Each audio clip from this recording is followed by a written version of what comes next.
यहाँ पर हमारी जो मातृशक्ति है, हमारी प्रमिला दीदी, हमारी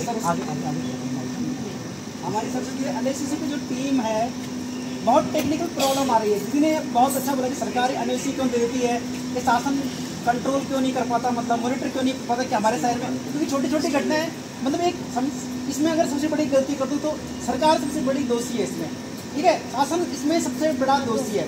यहाँ टेक्निकल की बात करो, इतने देख रहे हैं देश में इतना मनी लॉन्ड्रिंग के केस चल रहे हैं, दिन प्रतिदिन स्कैम जा रहे हैं, इतनी कंपनियां बाहर से जा रही हैं, सरकार मतलब छोटी छोटी बातों में तो ईडी उनके सामने पेश जा रही तुम्हारी। अगर किसी को 10,000 रुपये, 50,000 रुपये, 5,000 रुपये कहीं रिश्वत लेगी तो विजिलेंस सामने खड़ा हो जाता है तुम्हारा, 2-2 हज़ार विजिलेंस तो कार्रवाई हो जाती है। रियल बता रहा है, उसमें सच्चाई है कि नहीं?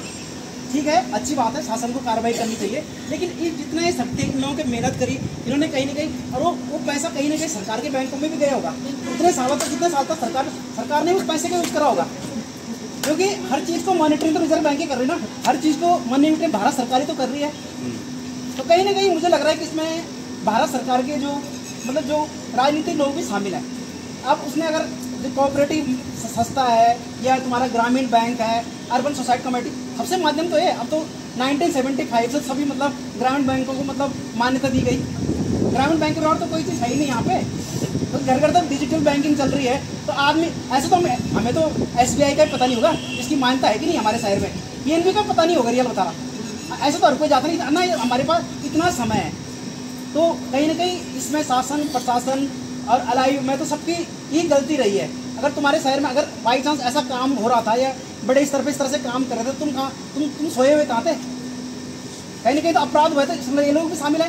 दूसरी चीज़ मैं जब बताऊँ, सॉल्यूशन है, सरकार चाहे तो आपका पैसा निकाल सकती है, क्योंकि NPA होता है, नॉन परफरिंग एसेट।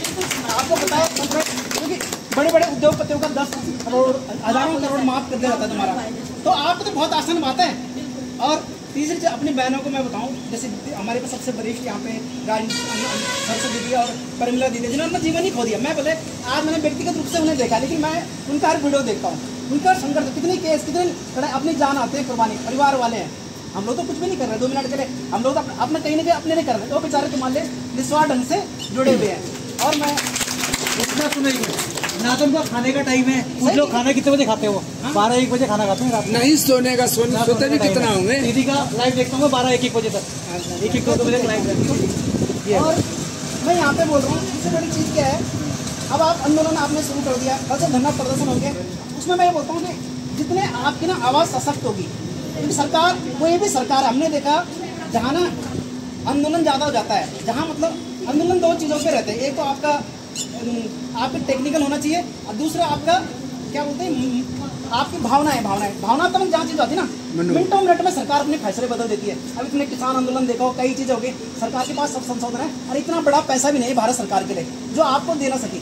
सिर्फ आप सरकार पे, चाहे तुम धरना के माध्यम से, चाहे तुम अन्य माध्यम से, कोर्ट में भी लंबा चले केस, मतलब अगर कोर्ट कचहरी लाते हो 25, 30, 40, हमारी कानून व्यवस्था, पहले तुम्हारा म्यूनसिपल कोर्ट जाएगा, फिर डिस्ट्रिक्ट कोर्ट जाएगा, फिर हाई कोर्ट जाएगा, फिर सुप्रीम कोर्ट, फिर रिव्यू, 50 साल कोर्ट का चक्कर। तो देखो अंतिम विकल्प है, सबसे पहले हम सरकारों पे जितना हम दबाव बनाए, जितने ज़्यादा, और कोशिश करें, जैसे आप यहाँ पे हैं तो हम अपने रिश्तेदारों को, अपने तक ही मतलब अपने अली शिशु को नहीं, अपने अड़ोसी पड़ोसी, आपके जो चहेते वगैरह, सरकार जब दबाव लगे ना, सरकार को लगे आंदोलन इतना, जैसे तुमने देखा उत्तराखंड आंदोलन था ना, एक वहाँ पे पौड़ी से छोटे से मूवमेंट्स आंदोलन, दीदी को पता है कि ज़्यादा बड़ी बात नहीं थी, वो भी सी था, जैसा मामला हुआ था, पूरा उत्तराखंड ही बन गया। तो सरकार के लिए कोई बड़ी मतलब आसान, बहुत आसान है तुम्हारा, बस सिर्फ आप एक कोशिश करो कि सरकार पे धरना के माध्यम से दबाव लगातार बनाते रहो, तो लगेगा सरकार में 27 में गिरने वाला कहीं ना कहीं, क्योंकि जो सत्ता में होते हैं एंटी इनकमेंसी होता ही है।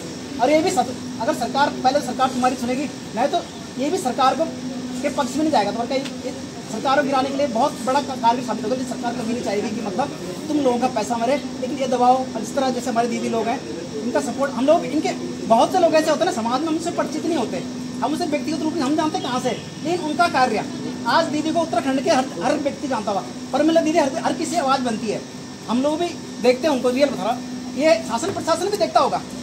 तो कहीं ना कहीं मैं बोलता हूँ एकता बना के रहे, हर आंदोलन को लगातार बना के रहे, और आंदोलन में क्या करें, ज़्यादा से ज़्यादा आप एक हो गए, मतलब जितना एकजुट हो गए, एकमुट हो गए, यहाँ पे बोला था, उतना आंदोलन आपका सफल होगा। धन्यवाद। माइक की जरूरत नहीं है, आ जाओ। आपका मैसेज है। कोई बात नहीं, आ जाओ। आरसीसी में आपके द्वारा जो आप कहना चाहते हैं क्योंकि कल से आप लोग नहीं बोल रहे हैं। हाँ कोई नहीं। संजीव ये ठंड में खड़ी हो तुम। हाँ, इधर इधर आओ दीदी। इधर आ इधर। सरकार तो हमारा होश नहीं होना, हम लोला बस होता नहीं। इनका नाम प्रतिमा चौहान जी से अनुरोध करता हूँ कि आप दो शब्द बोलकर बोलिए, उसके बाद हम सभी को संबोधन करेंगे। पहले आप लोगों का हम सुनेंगे। हाँ, धन्यवाद। मेरा नाम प्रतिमा चौहान है, भाग्यवाला से हूँ और यहाँ पे परमिला दीदी का, सरस्वती दीदी का, संजय पटवार भाई जी का मैं धन्यवाद करती हूँ दिल से, क्योंकि ये लोग हमारे साथ बने हुए हैं और मैडम जी हमारे साथ श्रीनगर से आ रखे हैं और यहाँ के बहाने वाला के लोग यहाँ पे नहीं पहुँच पा रहे हैं, डोई वाला के लोग यहाँ पे नहीं पहुँच पा रहे हैं, क्योंकि यहाँ पे 4 किलोमीटर की दूरी पे हम और हर धरने में प्रदर्शन में हम लोग हर जगह जाते हैं। हरिद्वार हुआ, ऋषिकेश हुआ, देहरादून हुआ, कहीं भी धरना प्रदर्शन होता तो हम लोग जाते रहते हैं। हमारे साथ कोई आने को तैयार नहीं है और घर में बोलते हैं कि लोग हमें परेशान करते हैं। लोग तो करेंगे परेशान जिनका पैसा है, क्योंकि हम लोगों को साथ मिलकर अपनी लड़ाई लड़नी होगी। जब तक हम लोग आगे नहीं आएंगे तो मतलब कुछ नहीं हो सकता। अगर हम एकता रखेंगे, एकजुट होकर कभी ब्रांच मैनेजर हो, सीपी हो, कोई भी हो हमारे साथ में, अचीवर हो, कोई भी हो, साथ मिलकर लड़ाई लड़ेंगे तो लड़ाई लड़ी जा सकती है और हम जीतेंगे। बिल्कुल बिल्कुल जीतेंगे।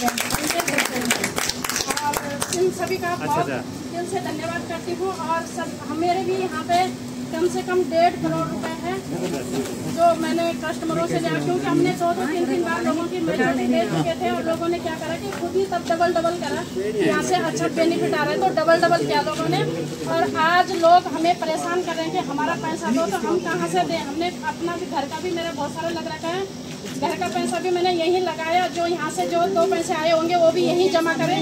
तो सभी लोगों का यही हाल है, जो भी यहाँ पे काम कर रहे होंगे सभी ने अपना पैसा भी यही डुबाया है और घर का तो डुबाया। आज हम घर के भी नहीं रहे, घाट के भी नहीं रहे, सभी हमें घर से भी परेशानी हो रही है।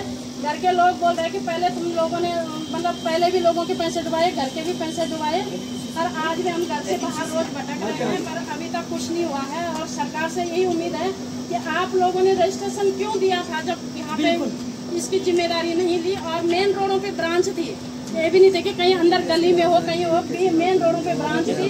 वहीं पे हमारा भानीवाला में जैसे आप लोग देखेंगे तो वहीं पे ग्रामीण बैंक है, ग्रामीण बैंक के बगल में हमारा LOCC और उसकी ब्रांच से बड़ा ब्रांच बन रखी थी भानीवाला में। इतने बड़े बोर्ड लगे थे,